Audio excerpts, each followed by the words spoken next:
This is All 24 News, live from Algiers. I'm Kirfa Zachary, and these are tonight's top stories. Tonight, Libya's neighbors pushed for de-escalation and unified elections. Algeria, Egypt, Tunisia demand Libyan-led process and end to foreign interference. Details just ahead. Next up, dozens killed in massacres across Gaza. Hospitals near shutdown. Ceasefire talks advance as Hamas accepts Washington proposal. Coming up as well, the UN Security Council reaffirms Sahrawi self-determination amid Morocco's rights groups' renewed calls for resolution. Also in tonight's headlines, Algeria and OPEC Plus speed up oil production. Ministers confirmed July increase of 8,000 barrels per day, reaffirming supply commitment. Stay tuned, full details coming right up. Hello again and welcome back to the program. In our news tonight, Algerian Foreign Minister Ahmed Attaf took part in a ministerial meeting in Cairo with his counterparts from Egypt and Tunisia, focusing on the ongoing crisis in Libya. The tripartite mechanism discussed recent developments and ways to advance Libya's political process, emphasizing support for United Nations-led efforts.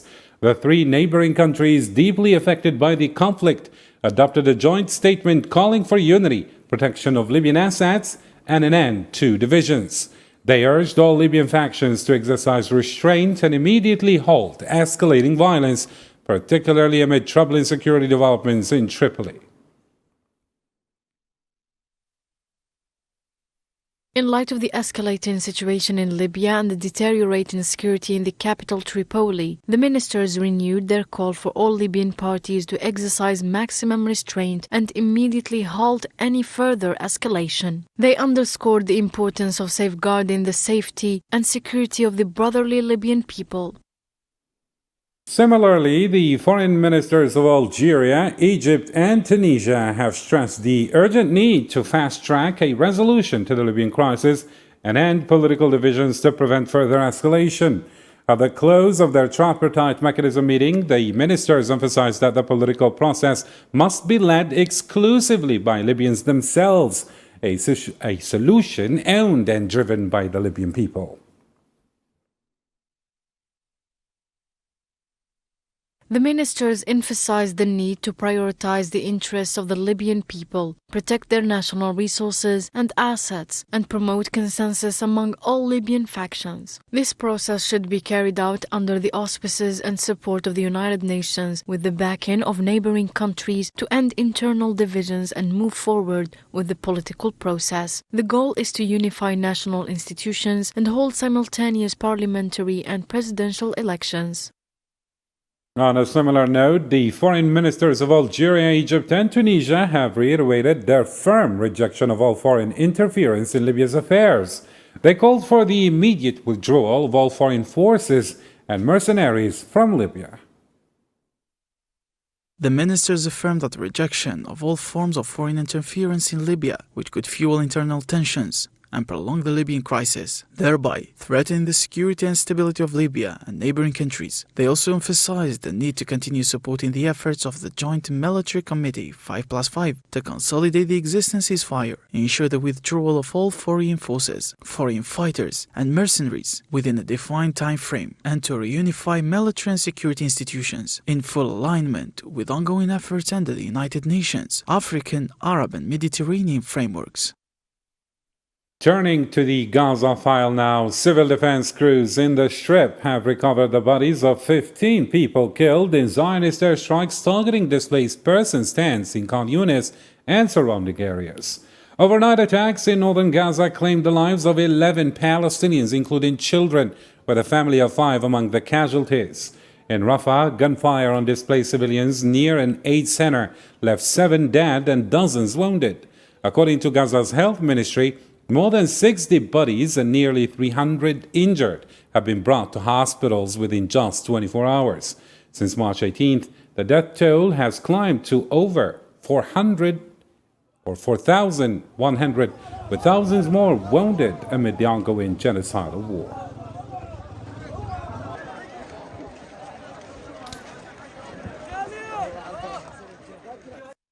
Meanwhile, the town of Khuzaa, east of Khan Yunis in southern Gaza, has been declared a complete disaster zone. In a statement on Saturday, the municipality said Israeli forces have effectively erased the town's landmarks, crippling health services and daily life. The destruction, officials say, is beyond comprehension, forcing residents to flee under relentless fire. International aid groups, meanwhile, remain unable to provide essential support, deepening the humanitarian crisis across the Strip.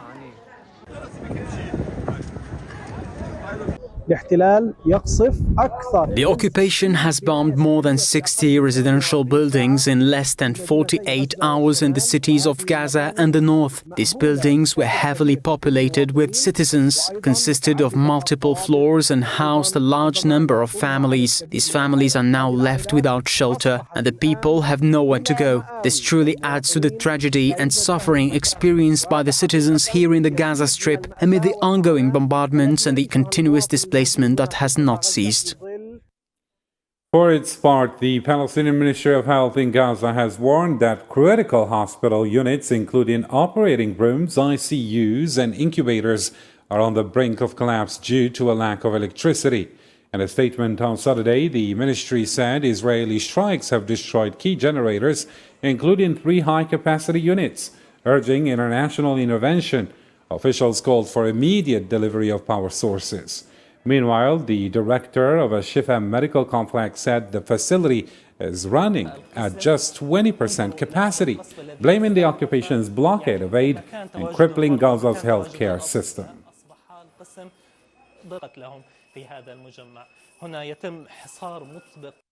In another development, U.S. President Donald Trump says his administration is close to brokering a ceasefire in Gaza, with details possibly to be announced later on.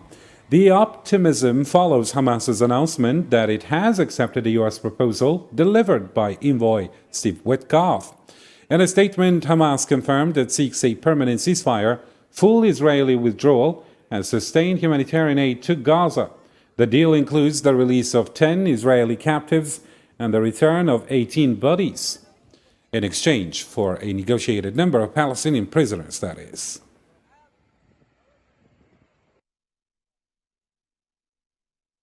And finally, in this file, further afield in downtown Lisbon, tourists and locals were met with a powerful reminder of the tragedy in Gaza.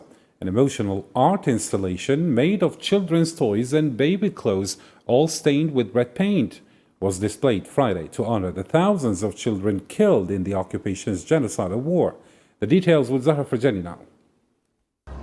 Blood-stained children's clothes, shoes and toys lie scattered along the main avenue of Lisbon's Carmo Street, a haunting sight that stops passers-by in their track. But the blood isn't real, it's paint. Yet again, thousands of kilometers away in Gaza, real children are dying every day under relentless Zionist bombings. My 5-year-old daughter has taken part in many demonstrations and understands what's happening in Gaza. She donated clothes to take part in this action today. She has seen many photos of dead babies and children, and even though I would have preferred for her to never see such things, children are truly living through this situation. As the world celebrates International Children's Day on June 1st, concerned parents in Lisbon use this installation to open conversations with their own children about the horrors in Gaza, placing themselves in the shoes of Gaza's parents.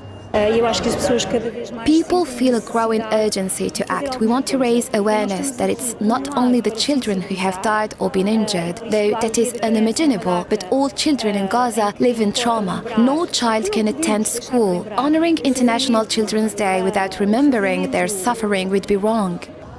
For days, the organizers here have been collecting donations of children's clothes and toys, filling Carmo Street with a striking tribute to the innocent lives crushed by the genocidal war in Gaza. According to UNICEF, over 50,000 children have been killed or injured in Gaza since October 2023, an ugly toll that this artwork demands no one forget.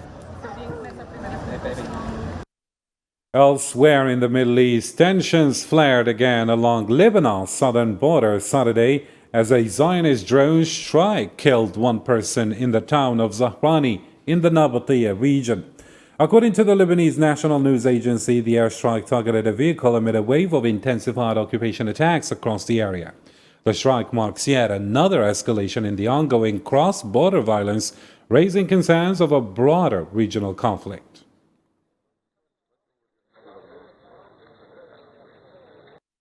Similarly, in Syria, this time occupation airstrikes overnight between Friday and Saturday left at least one civilian dead and 3 others injured.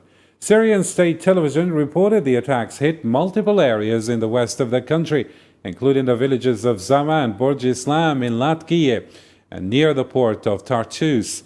The strike also caused significant material damage, marking another wave of escalation in the region's ongoing tensions. To other regional news now, the United Nations Security Council has reaffirmed the right to self-determination for the people of Western Sahara.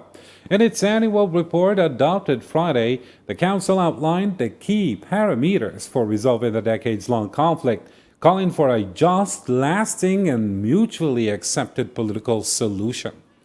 The resolution emphasizes the roles of both the Polisario Front and Morocco in reaching a settlement that upholds the Sahrawi people's right to decide their future. The Security Council continued its semi-annual consultations on the situation in Western Sahara. During these sessions, members received briefings from Alexander Ivanko, Special Representative of the Secretary-General for Western Sahara and head of the United Nations Mission for the Referendum in Western Sahara, MINURSO, as well as from Staffan de Mistura, Personal Envoy of the Secretary-General for Western Sahara. Council members reaffirmed their commitment to achieving a just, lasting and mutually acceptable political solution between Morocco and the Polisario Front, one that would establish the necessary conditions for the self-determination of the people of Western Sahara. And speaking of Morocco, the Moroccan Association for Human Rights is renewing its call for a democratic and immediate resolution to the Western Sahara conflict. Wrapping up its 14th national conference on Friday, the group warned that the decades-long stalemate has led to casualties, ongoing human suffering, and the loss of vital economic opportunities. The association stressed the urgent need to end the impasse and reach a peaceful, lasting settlement that respects human rights and regional stability.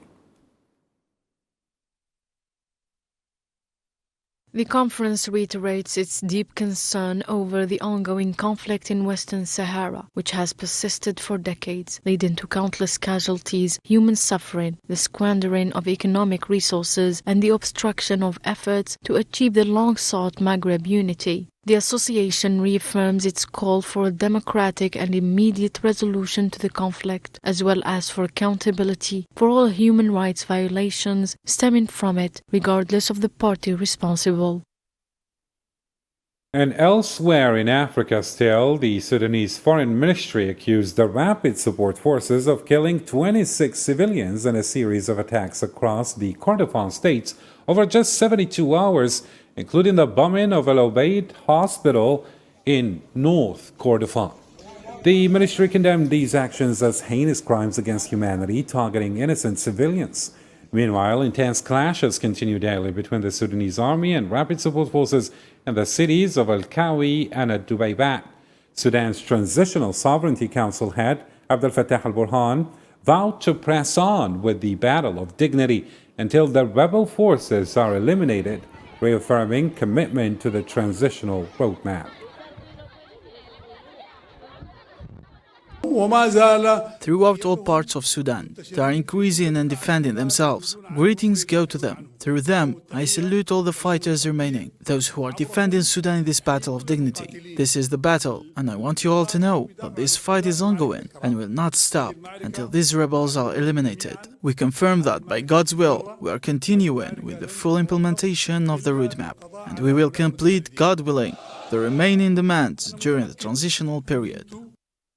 Moving on to some economy news now, U.S. President Donald Trump has announced a dramatic doubling of steel import tariffs from 25% to 50% starting next Wednesday, aiming to protect American workers and national security, according to him.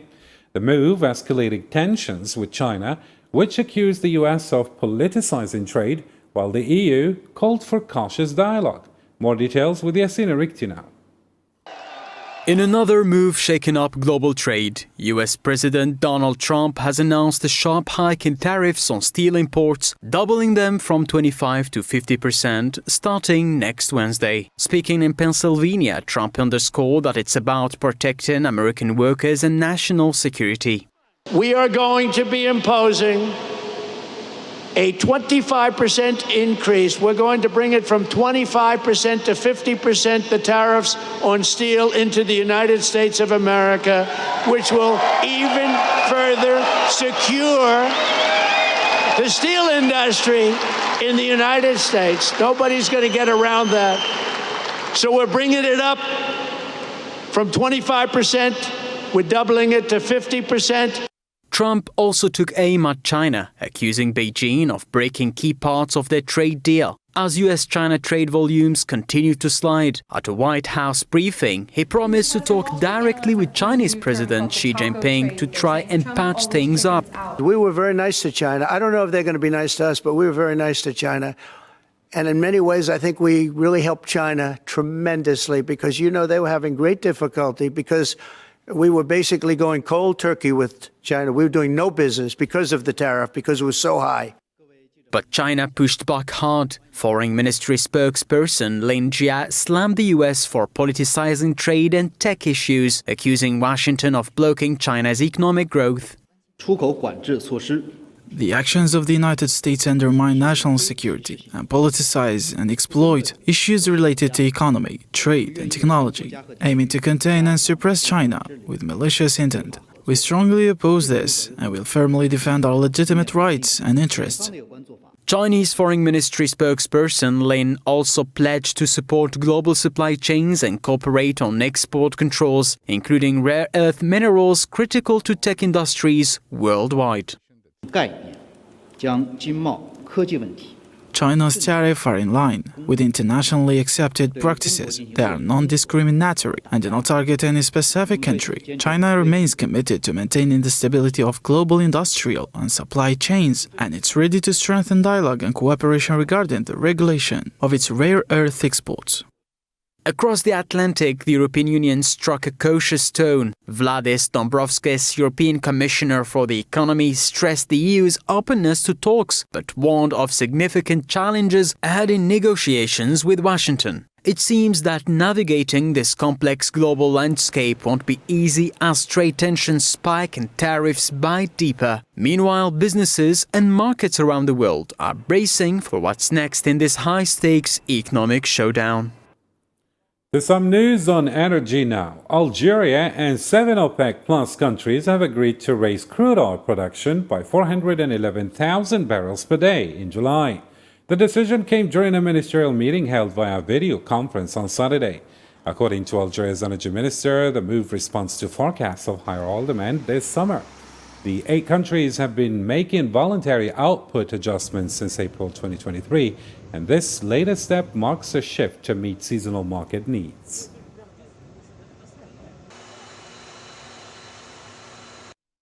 Energy ministers from Algeria, Saudi Arabia, Russia, Iraq, the UAE, Kuwait, Kazakhstan, and Oman have agreed to continue monthly consultations to monitor oil market developments and compliance with production commitments.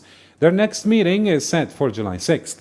Meanwhile, Algeria plans to boost its crude oil output by an additional 8,000 barrels per day starting next month, responding to an anticipated summer demand. This increase also supports the phased launch of newly developed oil fields, reinforcing Algeria's efforts to maximize natural resource exploitation.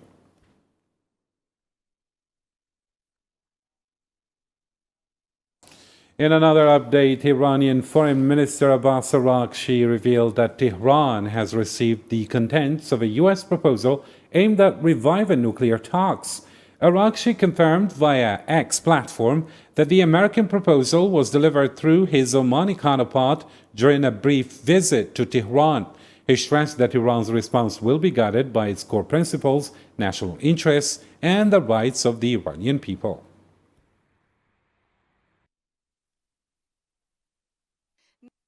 And on the same occasion, Iranian Foreign Minister reaffirmed that uranium enrichment remains a fundamental right for Tehran.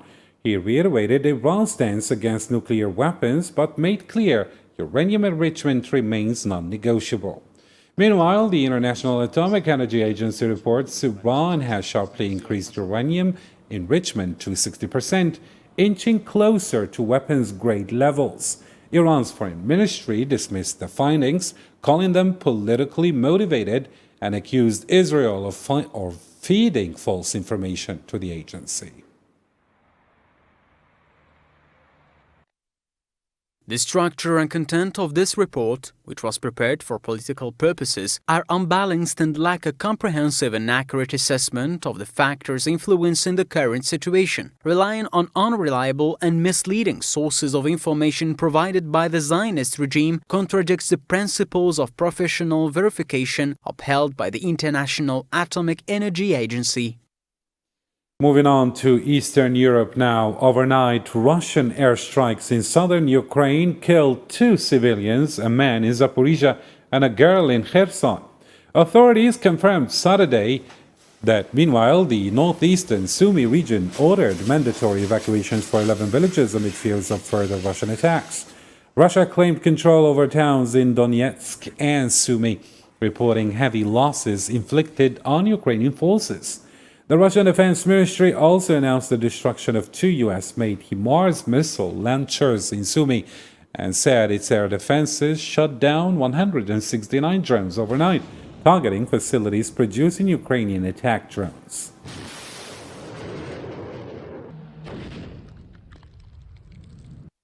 And finally, it's time to catch up on other news stories making headlines around the globe with Sofian Kinturi in the News Brief.